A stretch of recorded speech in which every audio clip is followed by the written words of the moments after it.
വചനം വചനം ത്രിയേക ദൈവമാം വചനം വചനം.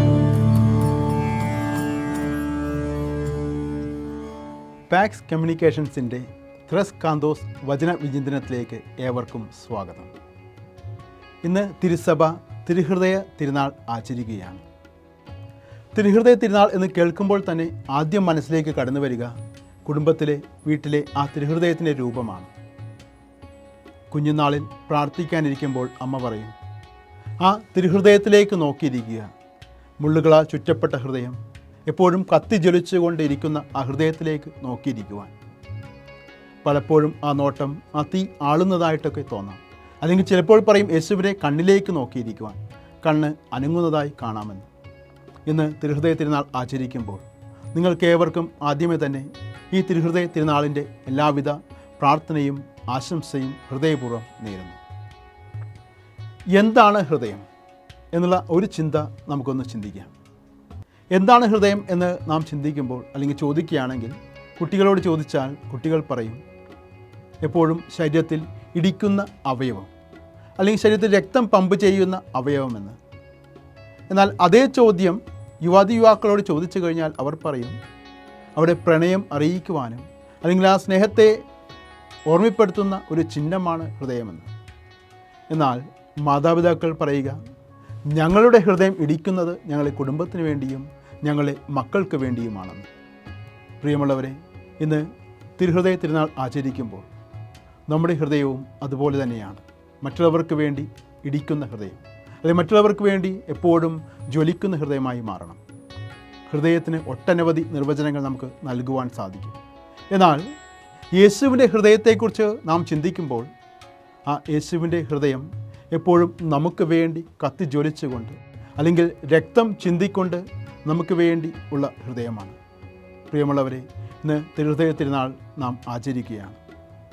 എന്നാൽ ഇന്ന് പലപ്പോഴും നാം ഹൃദയമില്ലാത്തവരായി മാറിക്കൊണ്ടിരിക്കുന്ന ഒരു കാലഘട്ടത്തിലാണ്.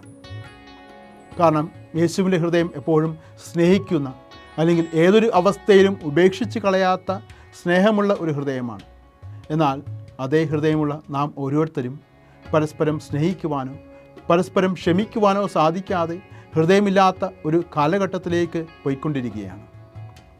അങ്ങനെയെങ്കിൽ എന്താണ് യേശുവിൻ്റെ ഹൃദയത്തെ ഒരു തിരുഹൃദയമായി മാറ്റുന്നത്?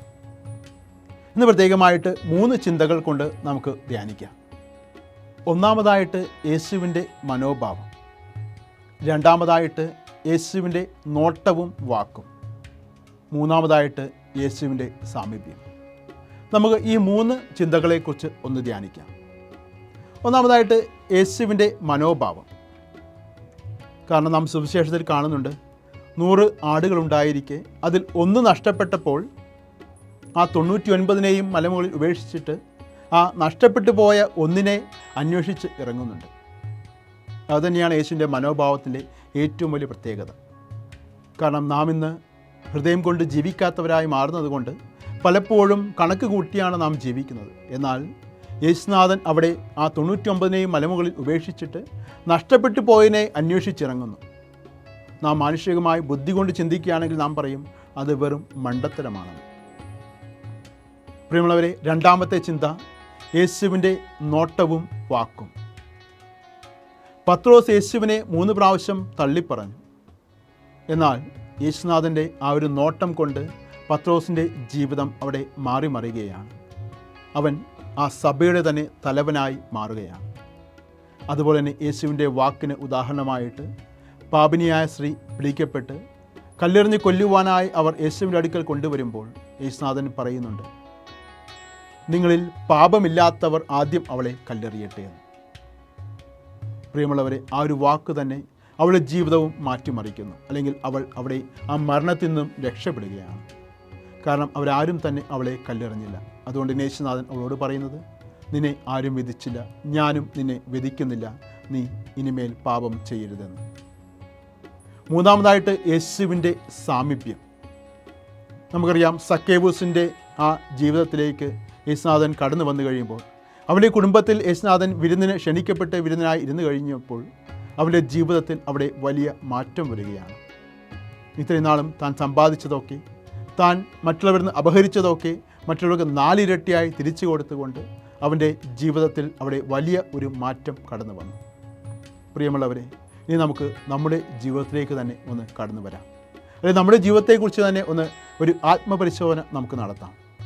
കാരണം എൻ്റെ മനോഭാവം എപ്രകാരമാണ്, എൻ്റെ നോട്ടവും വാക്കും എപ്രകാരമാണ്, എൻ്റെ സാമീപ്യം എപ്രകാരമാണ്. ഈ 3 ചിന്തകളെക്കുറിച്ച് നമുക്കൊന്ന് ചിന്തിക്കാം.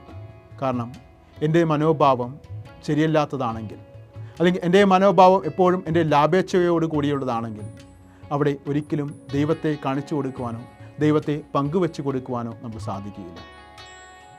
എൻ്റെ നോട്ടം കൊണ്ടും എൻ്റെ വാക്കുകൊണ്ടും എനിക്ക് മറ്റുള്ളവരെ സന്തോഷിപ്പിക്കുവാനും, എന്നാൽ അതിനേക്കാൾ ഉപരിയായി ചിലപ്പോഴൊക്കെ മറ്റുള്ളവരെ വധിക്കുവാൻ വരെ സാധിക്കും.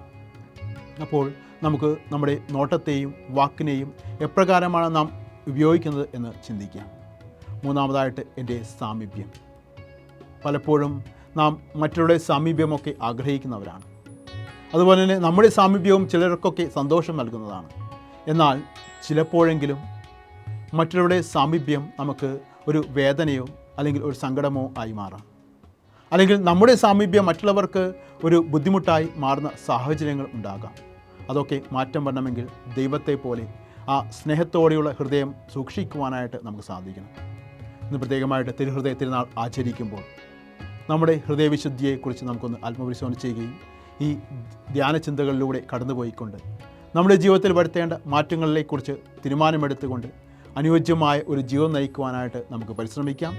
ഒരിക്കൽ കൂടി നിങ്ങൾക്കെല്ലാവർക്കും തിരുഹൃദയ തിരുനാളിൻ്റെ എല്ലാവിധ ആശംസയും പ്രാർത്ഥനയും നേരുന്നു.